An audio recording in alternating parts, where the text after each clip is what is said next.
اکثر انسان کا دل اپنی ناممکن دعاؤں پر بڑا بے چین رہتا ہے کہ وہ یہ کیسے جان سکتا ہے کہ اللہ تعالیٰ اس کی مانگی چیز پر راضی ہے یا نہیں۔ تو یاد رکھنا کہ جب اللہ کسی کی دعا پر راضی ہونے لگتا ہے تو اچانک اسے کچھ چیزیں بھی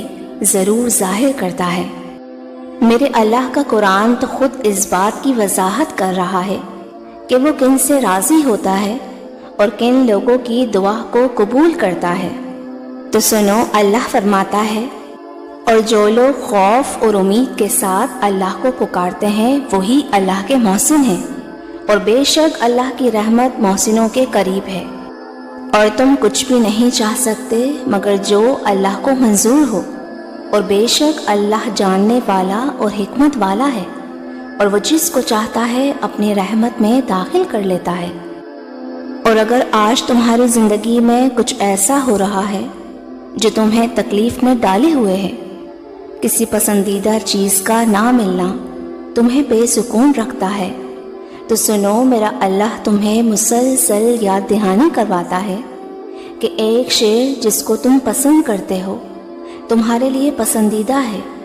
اور وہی تمہیں اپنے حق میں بہترین لگ رہی ہے، مگر در حقیقت تم اللہ کی مشیت اور غیب کا علم نہیں رکھتے۔ جان رکھو کہ خالق کو مخلوق کا علم ہوتا ہے، اور وہی جانتا ہے کہ اس کی روح کے درد کا مرہم کیا ہے۔ یاد کرو وہ وقت جب سلمہ رضی اللہ تعالی عنہا اپنے شوہر کی شہادت کے بعد شدید غم سے نڈھال تھیں، اور بہترین ہمسفر کو کھونے کا دکھ انہیں بے چین کیے رکھتا تھا، مگر اس وقت انہوں نے اپنے رب سے یہ دعا کی کہ اے اللہ، مجھے مصیبت سے نجات عطا فرما، اور میرا جو نقصان ہوا ہے اس کے بدلے بہترین نعم البدل سے نواز۔ تو جانتے ہو کہ اللہ نے انہیں نبی پاک صلی اللہ علیہ وسلم کی صورت میں ایسا بہترین اور عظیم نعم البدل عطا فرمایا جس کا وہ کبھی تصور بھی نہ کر سکتی تھی۔ بے شک میرے رب کی عطائیں گمان و بیان سے باہر ہوتی ہیں، تو تم بھی اپنے غم کے اندھیروں کا علاج یقین کی روشنی سے کرو گے نا، تو بہت جلد تمہاری گھٹن زدہ زندگی میں تازہ ہوا کا جھونکا ضرور آئے گا جو تمہارے غم کے طویل سجدوں کو مختصر کر دے گا۔ اور اگر تمہیں ایسا لگتا ہے کہ اللہ تمہاری دعا قبول کیوں نہیں کر رہا، تو سنو، اللہ کا تم سے کچھ چھین لینا ہرگز مقصود نہیں، وہ صرف اور صرف تمہیں کھو دینے کے خوف اور پا لینے کے لالچ سے آزاد کر کے ایک مضبوط انسان بنانا چاہتا ہے۔ اور جو کچھ اللہ تمہیں دینا چاہتا ہے وہ کسی کا زور نہیں کہ تم سے چھین سکے، مگر تم کچھ چیزوں کو سمجھ نہیں پاتے۔ یاد رکھو، تمہارے محسوسات کا دائرہ اس عظیم کائنات کی وسعت کے مقابلے میں وہ نسبت بھی نہیں رکھتا جو سمندر کے مقابلے میں قطرے کی نسبت ہوتی ہے۔ قرآن خود کہتا ہے، اللہ کا وعدہ تو پورا ہو کر ہی رہتا ہے۔ یہ ایک نصیحت ہے، اب جس کا جی چاہے اپنے رب کی طرف جانے کا راستہ اختیار کر لے۔